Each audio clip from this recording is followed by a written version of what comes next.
एक समय गुरु देव समरासर पर विराजमान थे। संत भगत पास में ज्ञान श्रवण बैठे हुए थे।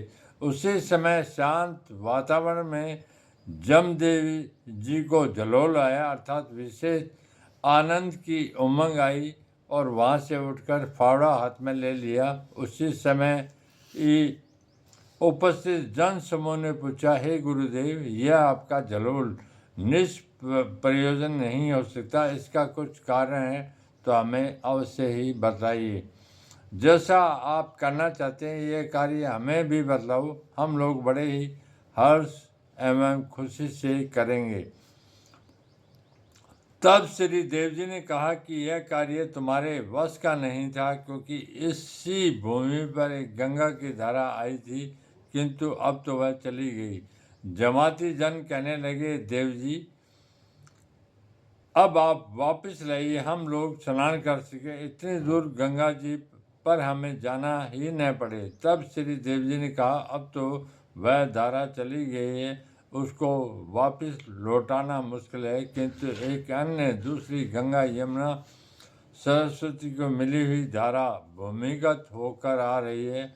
वह सदा ही यहाँ से जमीन के अंदर बहती रहेगी। यह ऐसा ही पवित्र सिद्ध स्थल है, यहाँ पर स्नान करने से 68 तीर्थों का फल मिलेगा। विशेष इस समय समरास्थल पर कुआं खुद चुका है, उसमें अथाह जल राशि है तथा गंगा जल सदृश जल भी मधुर है। गुरु श्री देव जी का वचन इस समय सत्य सिद्ध हो रहा है तथा वैज्ञानिकों का मत है कि सरस्वती की धारा जमीन के नीचे होकर बह रही है, जो अनेक धाराओं में विभक्त है तथा इसी मरुभूमि से होकर गुजरती है। महाभारत में आया है कि सरस्वती नदी उस समय में पुष्कर के उत्तर की तरफ से होकर गुजरती थी। यह वही समरास्थल के आसपास का भूभाग है जहाँ पर पवित्र नदियाँ बहती थी। जमदेव जी उन भूमिगत नदियों का संकेत किया था, वह आज सत्य सिद्ध हो रहा है।